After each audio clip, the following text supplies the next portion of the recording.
तो बच्चों आज से हम लोग कक्षा 10 की बालाजी प्रकाशन की गणित शुरू करने जा रहे हैं। जो पहला चैप्टर है इसका वो है वास्तविक संख्याएं।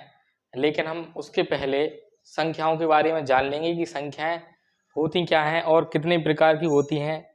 जैसे प्राकृतिक संख्याएं होती हैं, सम संख्याएं होती हैं, विषम संख्याएं होती हैं और भी बहुत सारी संख्याएं होती हैं जिनके बारे में हमें पहले जानकारी होना बहुत ज़रूरी है।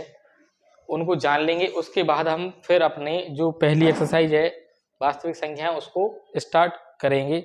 तो शुरू करते हैं संख्याओं के बारे में जानना। संख्याएं कौन कौन सी होती हैं, ठीक है।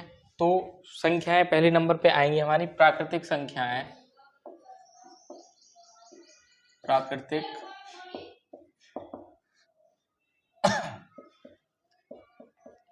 संख्याएं, तो प्राकृतिक संख्याएं वे होती हैं जो एक से लेके अनंत तक चलती हैं, जिनमें जीरो शामिल नहीं होता है। जैसे 1 2 3 4 ऐसे अनंत तक बहुत सारी संख्याएं होंगी जो प्राकृतिक संख्याएं होंगी। जैसे 1 है, 2 3 4 5 6 ऐसे ही अनंत तक हम इनको लिख सकते हैं। मतलब जितनी संख्याएं हम सोच सकते हैं वो सब संख्याएं प्राकृतिक संख्याएं होती हैं। ये हो गई प्राकृतिक संख्या। अच्छा, अब इनको अगर हमें कोई क्वेश्चन आ जाए कि प्रथम 3 प्राकृतिक संख्याओं का योगफल बताओ या प्रथम 3 प्राकृतिक संख्याओं का योगफल इतना है, संख्याएं कौन कौन सी हैं, या क्रमागत 3 प्राकृतिक संख्याओं का योगफल इतना इतना है, तो वो संख्याएं कौन सी हैं। तो उनके लिए हमें इन संख्याओं को x के पदों में मानना पड़ता है। तो हम x के पदों में कैसे मानते हैं कि पहली संख्या को अगर हम x मान लेंगे, इधर ये है x, अब उसके बाद आएगा 2।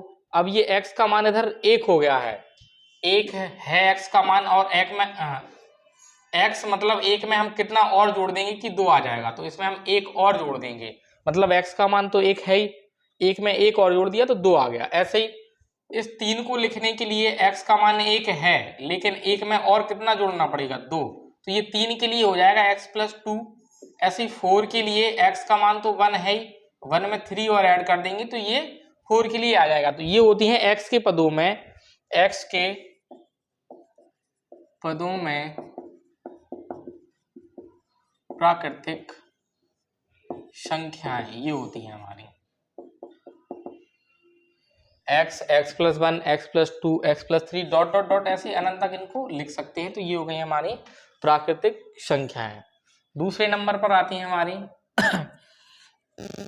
प्राकृतिक संख्याओं के बाद हम लिख लेंगे सम संख्याएं या पूर्ण संख्याएं लिख लेंगे। पहले पूर्ण संख्याएं।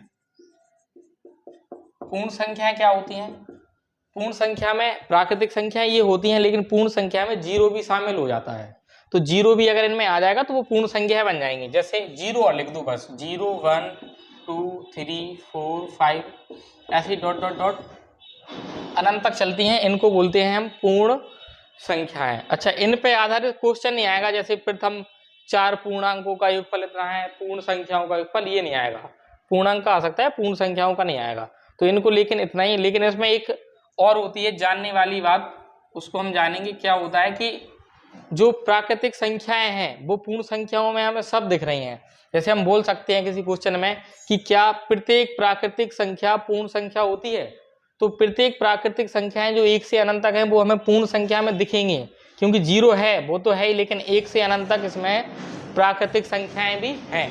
प्राकृतिक संख्याएं तो हम बोल सकते हैं कि प्रत्येक प्राकृतिक संख्या एक पूर्ण संख्या होती है, लेकिन प्रत्येक पूर्ण संख्या एक प्राकृतिक संख्या नहीं होती है, क्योंकि पूर्ण संख्या में जीरो भी आ जाता है और जीरो हमारा प्राकृतिक संख्याओं में नहीं आता है।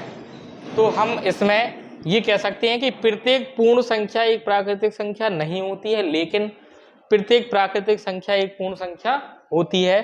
क्योंकि इसमें जीरो है तो ये पूर्ण संख्या प्राकृतिक संख्याओं में नहीं पाई जाएगी, तो हम बोलेंगे पूर्ण संख्या, प्रत्येक पूर्ण संख्या प्राकृतिक संख्या नहीं होती है, लेकिन प्रत्येक प्राकृतिक संख्या पूर्ण संख्या होती है। तो इसको लिख लो, इधर लिख देंगे कि प्रत्येक प्राकृतिक संख्या एक पूर्ण संख्या होती है, लेकिन प्रत्येक पूर्ण संख्या एक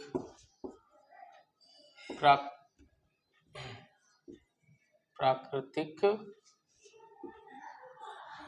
लेकिन प्रत्येक पूर्ण संख्या एक प्राकृतिक संख्या नहीं होती है, नहीं होती है। ठीक है, तो ये हो गया, प्रत्येक प्राकृतिक संख्या एक पूर्ण संख्या होती है, लेकिन प्रत्येक पूर्ण संख्या एक प्राकृतिक संख्या नहीं होती है। आगे इसके बाद हम पढ़ लेंगे सम संख्याएं। सम संख्याएं, तो सम संख्याएं वे संख्याएं होती हैं, सम संख्याएं जो दो से भाग देने पर पूरी पूरी विभाजित हो जाती हैं, यानी जिनमें कोई भी शेषफल ना बचे दो से भाग देने पर, वो होती हैं सम संख्याएं। जैसे लिख लेंगे हम इधर, वे संख्याएं जो दो से पूर्णतः विभाजित होती हैं और जहां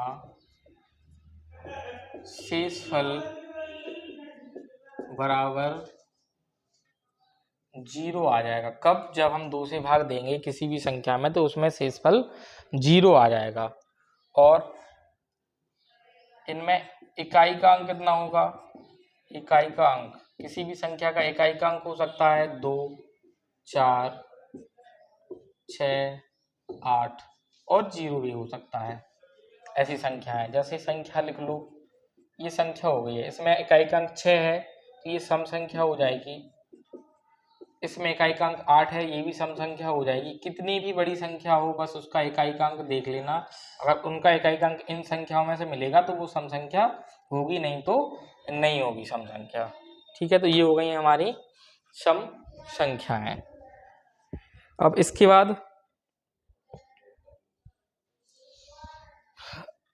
बाद और भी संख्याएं हैं तो उनको भी देखेंगे।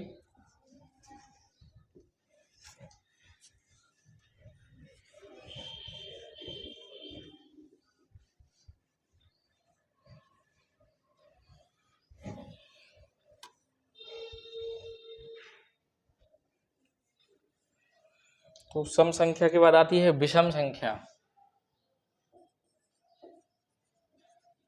विषम संख्याएं,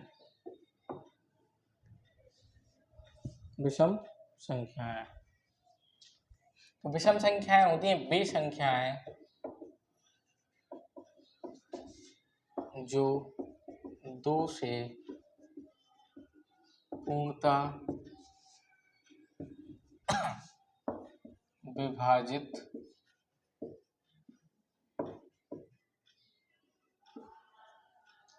नहीं होती हैं। ऐसी संख्या होती हैं जिनमें हम 2 का भाग देंगे तो वो संख्या 2 से पूरी पूरी नहीं कटेगी, कुछ ना कुछ शेषफल उसमें बच जाएगा, 0 नहीं आएगा। तो हम लिख सकते हैं जहां शेषफल, यानी उन संख्याओं का शेषफल 0 नहीं आएगा, शेषफल बराबर नहीं आएगा 0। और उन संख्याओं का इकाई का अंक क्या होगा? इकाई का अंक, इकाई का अंक होगा 1 है, 3 है, 5 है, 7 है, 9 है, ऐसे अंक आ जाएंगे इकाई के अंक पर, तो वो संख्याएं विषम संख्याएं होंगी। जैसे जैसे 1 भी विषम है, ये तो लिखी है क्रम से, 1 है, 3 है, 5 है, 7, 9, फिर उसके बाद 11 इकाई का अंक 1 आ गया, उसके बाद 13 आ जाएगा, इकाई का अंक 3 आ गया, 15 है, 17 है, ऐसी बहुत सारी संख्याएं होती हैं, अनंत संख्याएं होती हैं जो विषम संख्याएं होती हैं। और इकाई का अंक देख के भी पहचान सकते हैं, ऐसे ये लिखा है तो इसका इकाई का अंक कितना है? 7 है, यानी इन संख्याओं में से मिल गया 7 है, मतलब विषम संख्या है। कितनी भी बड़ी संख्या, इसमें 1 मिल गया तो ये हो गई है विषम संख्या। ऐसे हम इकाई का अंक देखकर विषम संख्या को पहचान सकते हैं। आगे हैं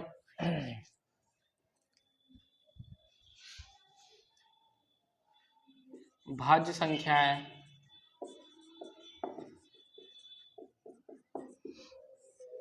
भाज्य संख्याएं, तो भाज्य संख्याएं ऐसी संख्याएं होती हैं जो अपने अलावा किसी दूसरी संख्या से भी कट जाती हैं, तो वो संख्याएं भाज्य संख्याएं होती हैं। जैसे 2 है तो 2 अपने अलावा किसी से नहीं कटता है, तो ये अभाज्य में आ जाएगा, अभाज्य संख्या होगी। 3 है, 3 अपने अलावा किसी से नहीं कटता है, 3 भी अभाज्य हो जाएगा। 4 है, लेकिन 4 हमारा भाज्य होगा क्योंकि ये 2 से कटता है।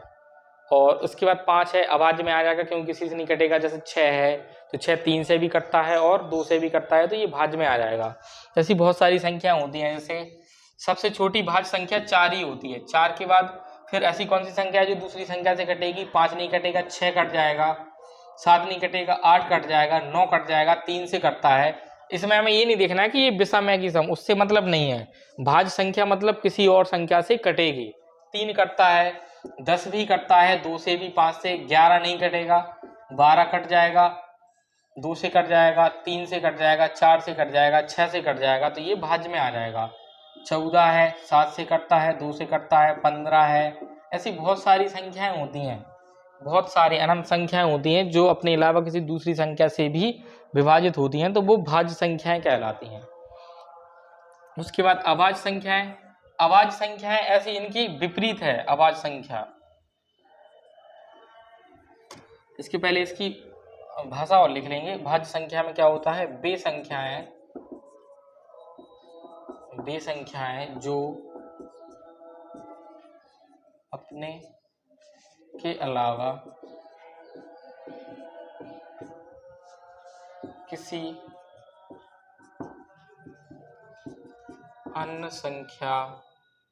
अन्य संख्याओं से भी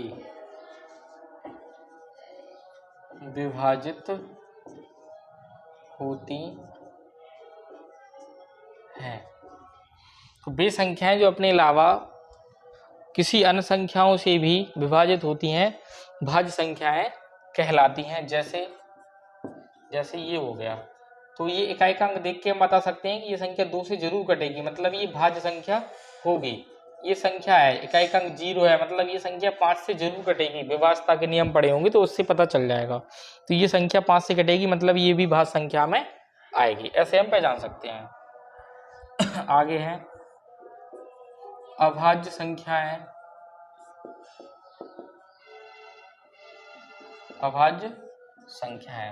अभाज्य संख्या में क्या होता है? जैसे इसमें वे संख्याएं जो अपने अलावा किसी अन्य संख्याओं से भी विभाजित होती हैं, लेकिन इसमें ऐसा नहीं होता है। इसमें वो संख्याएं आती हैं जो अपने अलावा किसी दूसरी संख्या से कटती ही नहीं है।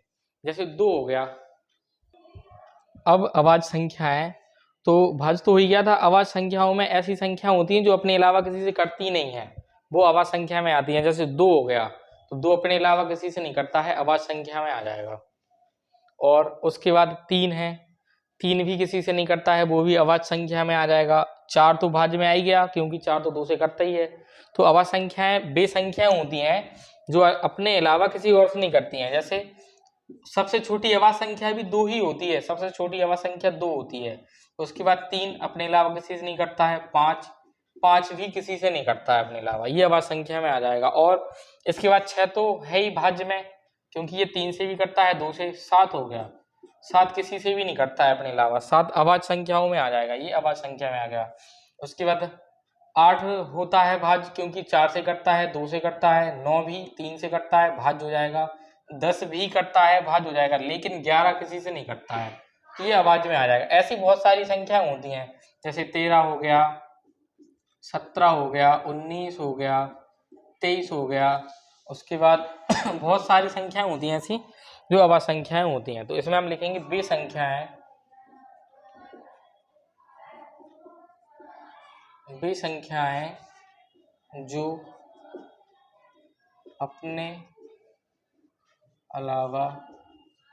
किसी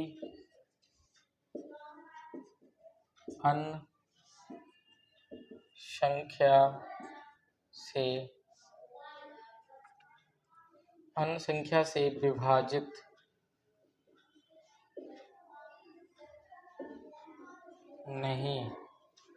नहीं होती हैं। वे संख्याएं जो अपने अलावा किसी अन्य संख्या से विभाजित नहीं होती हैं, अभाज्य संख्याएं कहलाती हैं। जैसे हमने इधर देख लिया है।